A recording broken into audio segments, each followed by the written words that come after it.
Before we get started uncrating our device, we need to gather our tools. You'll need a drill with a Phillips head bit to remove the screws, scissors or a box cutter to cut the wrapping, and wire cutters to remove the wire tie that holds the power cable. Once we have our tools, it's important to inspect the external condition of the crate. Any damage to the exterior of the crate needs to be documented with pictures or videos so a claim can be filed in the event the device was damaged in transit. There are 8 Phillips head screws that hold the top of the crate's lid in place. Use your drill to remove all 8 screws and open the top of the crate. Once the lid is free, you should put it to the side and remove the consumables boxes, if you can reach them. Then, you can remove the support beam on the top of the device. There are 2 screws on the front and 2 screws on the back. Remove the screws that hold the front of the crate in place. They are located on either side of the front of the crate. You must remove all 8 screws on the sides so the front panel is only held in place by the side support beams. Then, remove the 4 screws that connect the front of the crate to the side support beams. Next, remove the front of the crate and put it to the side. The device will still be held in place by the horizontal beam on the front. The only support beam left to remove is the horizontal one. There are 4 screws that hold this beam in place. Be careful. Once you remove the horizontal support beam, the device can tip forward. You'll want to get a buddy for this next step. Do not try to unload the device by yourself. The unit sits on top of a foam block, so you and your buddy need to lean the device out of the crate at an angle of about 45 degrees. Then, you'll need to lift up and place the wheels of the device on the ground, making sure the foam block is removed from the bottom of the trolley during this process. Examine the device before unwrapping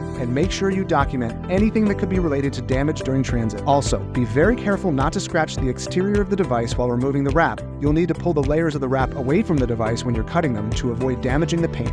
After the device has been completely unwrapped, use the wire cutters to remove the zip tie on the power cable. And that's it. Welcome to StemWave.